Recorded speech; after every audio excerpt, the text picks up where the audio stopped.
사도신경으로 신앙 고백하심으로 화요일 아침 예배를 시작합니다. 나는 전능하신 아버지 하나님, 천지의 창조주를 믿습니다. 나는 그의 유일하신 아들, 우리 주 예수 그리스도를 믿습니다. 그는 성령으로 잉태되어 동정녀 마리아에게서 나시고 본디오 빌라도에게 고난을 받아 십자가에 못 박혀 죽으시고 장사된 지 사흘 만에 죽은 자 가운데서 다시 살아나셨으며 하늘에 오르시어 전능하신 아버지 하나님 우편에 앉아 계시다가 거기로부터 살아있는 자와 죽은 자를 심판하러 오십니다. 나는 성령을 믿으며 거룩한 공교회와 성도의 교제와 죄를 용서받는 것과 몸의 부활과 영생을 믿습니다. 아멘. 다 같이 찬송가 408장 나 어느 곳에 있든지 함께 찬양하고 말씀 상고하겠습니다.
오늘 우리에게 주시는 말씀은 사도행전 8장 14절에서 17절까지 말씀입니다.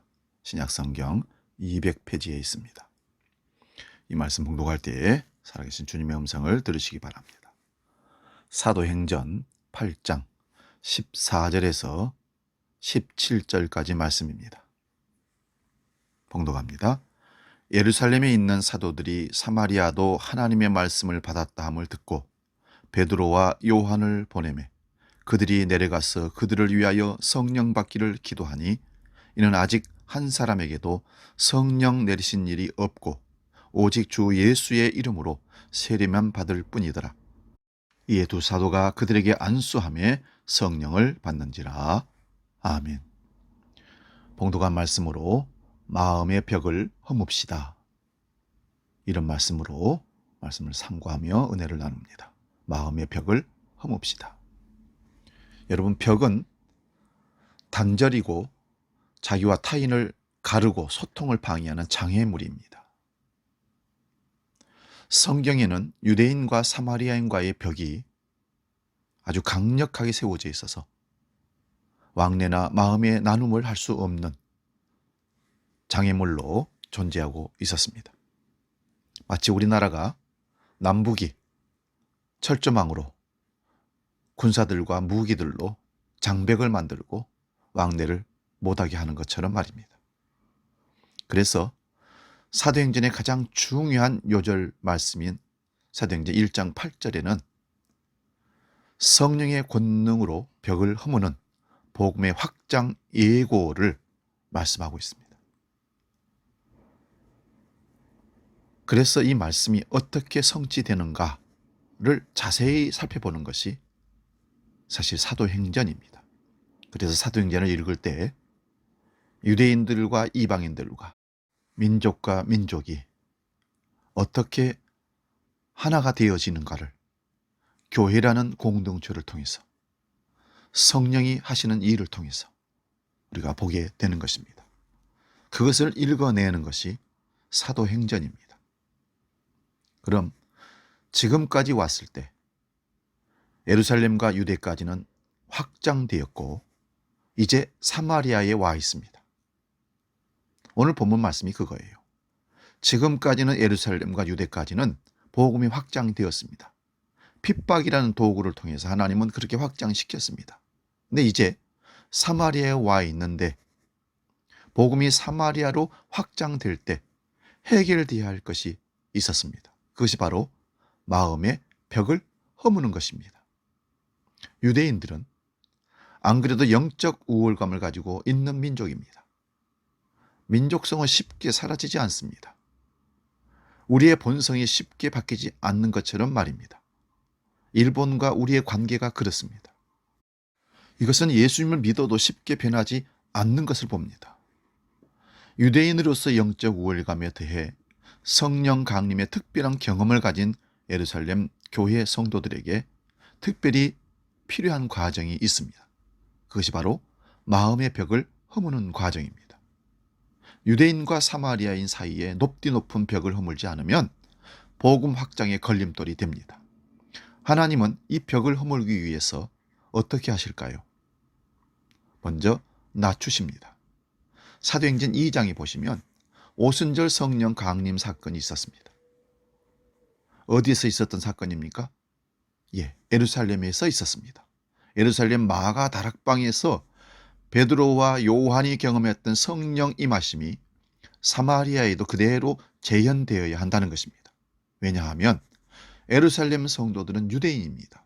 유대인들의 관점에서는 사도행전 1장 8절의 예루살렘과 온 유대까지는 수용되는데 사마리아와 땅끝까지 받아들이기는 힘듭니다. 마음의 벽을 쌓고 있기 때문입니다. 왜요? 이방인들이기 때문에. 이방인들은 구원과 천국과는 거리가 먼다고 생각했던 것입니다.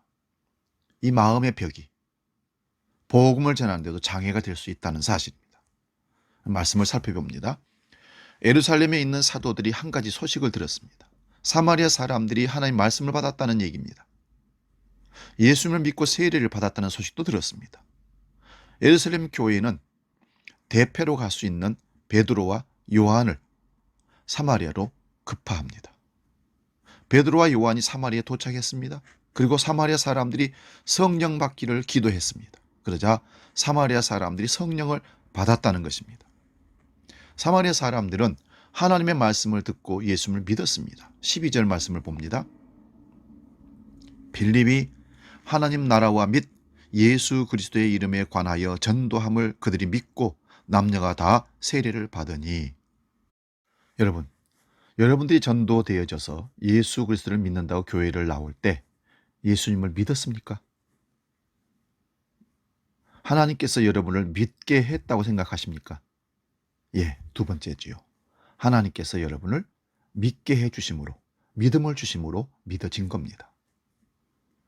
삼위일체 하나님 중에 내가 예수님을 믿을 수 있도록 우리를 도우신 분 누굽니까? 깨닫게 하시고 이끄시는 성령 하나님이십니다. 그렇다면 사마리아 사람들이 예수를 믿었다는 말은 성령께서 그들 가운데 계신 겁니다. 그런데 오늘 말씀에는 그들이 성령을 받지 않았다고 합니다. 사마리아 사람들이 말씀을 듣고 예수를 믿게 되었는데 왜 성령을 받지 않았다고 하며 성령이 임하시는 경험을 하지 못했는가? 그리고 왜 일반적인 믿음을 가지는 과정이 아니라 특별한 성령 체험을 해야 했느냐? 예루살렘 성도들의 마음의 벽을 허물기 위해서 그런 겁니다. 교회와 성도, 예수 그리스도를 믿는 사람들인데 마음의 벽이 너무 높습니다. 땅끝에 있는 이방인에 대한 마음의 벽이 너무 높았던 것입니다. 사마리아인 이방인은 유대인들의 입장에서는 개, 돼지 취급받는, 사람 취급하지 않는 사람들입니다. 그런데 그들이 하나님 말씀을 받고 세례를 받았다고 한다면 유대인들이 그걸 받아들이겠습니까? 유대인들은 사마리아 땅에 들어가지 않습니다. 더럽고 저주받은 땅이라고 생각하기 때문에 그렇습니다. 그래서 아무리 예수를 믿고 믿음이 있다 하더라도 마음에 거리낌이 있습니다. 뼛속 깊이 유대인으로 살아왔는데 사마리아와 이방인에 대한 편견이 쉽게 사라질 리 만무합니다. 하지만 자신들의 전통, 개념, 가치관, 견해보다 더 중요한 것은 말씀의 성취입니다. 주님 안에서 살아가야 할 성도들은 자신의 어떤 생각과 고정관념보다 더 중요한 것이 말씀의 성취에 있음을 꼭 기억하시기 바랍니다. 그래서 유대인 성도들의 마음의 벽을 허무지 않으면 사도행전 1장 8절 말씀이 성취되는 것에 방해가 되고 장애물이 될 수밖에 없다는 것입니다. 베드로와 요한이 사마리아 사람들을 향해 안수하며 기도할 때 오순절 마가다락방에서 경험했던 성령의 임하심이 동일하게 일어났습니다. 베드로와 요한의 놀라움을 짐작할 수 있습니다. 또한 베드로와 요한의 마음의 벽이 허물어진 것도 볼 수 있습니다. 왜냐하면 이렇게 사마리아 사람들 사람 취급하지 않고 개나 돼지로, 그래서 왕래하지 않고 사마리아 땅도 밟지 않았던 우리 유대인 입장에서 볼 때 저들이 성령을 받네?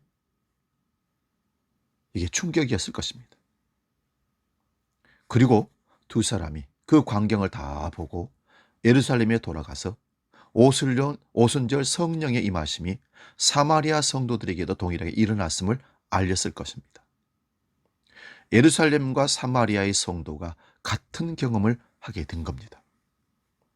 안 그래도 영적 우월감을 가지고 있는데 오순절 성령의 임하심은 그들에게는 더욱 대단한 경험이 되고 자랑거리가 될 것입니다. 하나님은 그런 성령의 강림이 사마리아 성도에도 동일하게 있게 함으로 영적 눈높이를 맞추려고 하셨던 겁니다. 성령의 임하심은 모든 것을 평탄하게 하고 소통하게 하며 주 안에서 하나 되게 하는 능력을 나타냅니다. 성령을 받게 되면 성령을 그 마음속에 존재하고 있는 사람들을 편견 없이 모두를 사랑함으로, 그리스도의 사랑으로 다가가 손잡고 용서하고 함께 섬기며 살아갈 수 있는 것입니다. 이것이 성령을 통하여 이루어진 교회의 모습입니다. 성령을 받았습니까, 여러분? 소통하시고 용서하시고 받아들이시고 다가가시고 주님이 가신 그 길을 걸어가시기 바랍니다. 이것이 마음의 벽을 허무는 신앙의 실천적 행동입니다.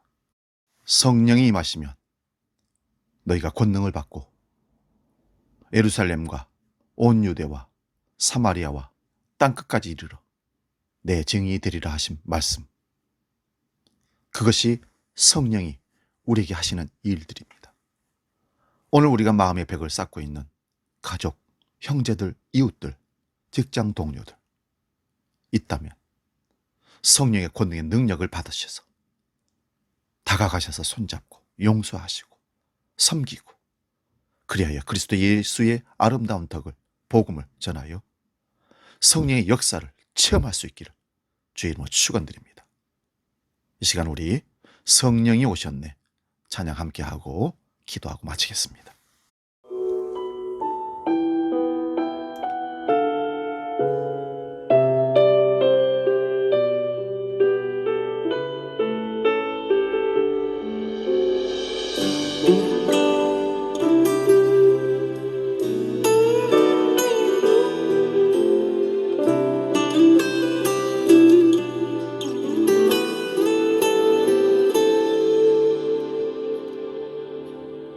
허무한 시절 지날 때 깊은 한숨 내쉴 때 그런 풍경 보시며 단식하는 분 있네.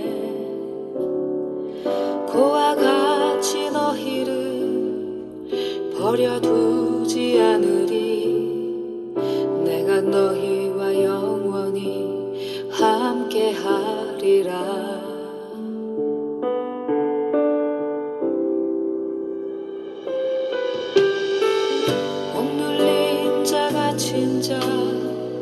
자유함이 없는 자 피난처가 되시는 성령님 계시네.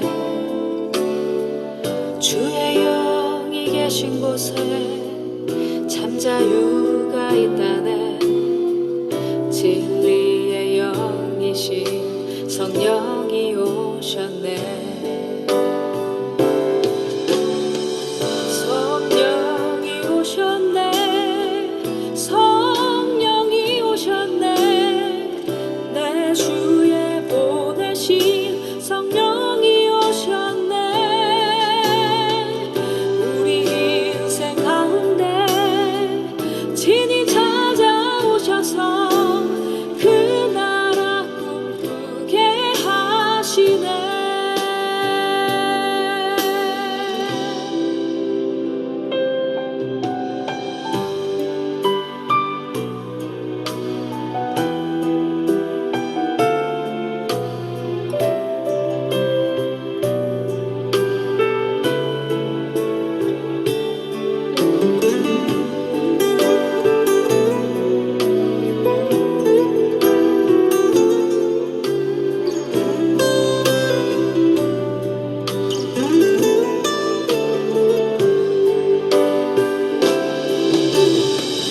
성령이 오셨네. 성령이 오셨네. 내 주에 보내신 성령이 오셨네. 우리 인생 가운데 친히 찾아오셔서 그 나라 꿈꾸게 하시네. 기도하겠습니다. 오늘 주신 말씀을 통하여 마음의 벽을 허무는 실천적 삶이 있기를 원합니다. 마음의 벽을 쌓고 소통하지 못한 우리 가족, 친지, 이웃들, 직장의 동료들에게 성령의 충만함을 받아 다가가서 손을 잡고 마음의 벽을 허물고 그들을 용서하고 사랑하고 섬김으로 그리스도의 아름다운 덕인 복음을 전하는 성령의 놀란 역사를 체험하는 사도행전적 삶의 실천이 오늘 일어날 수 있도록 주님 역사하여 주옵소서. 이제는 우리 주 예수 그리스도의 은혜와 아버지의 놀라우신 사랑과 성령 하나님의 깨닫게 하시고 하나 되게 하시고 소통케 하시는 그 놀라운 역사가 아침 예배로 함께하는 모든 믿음의 식구들 머리 위에 함께 하시기를 간절히 축원하옵나이다. 아멘.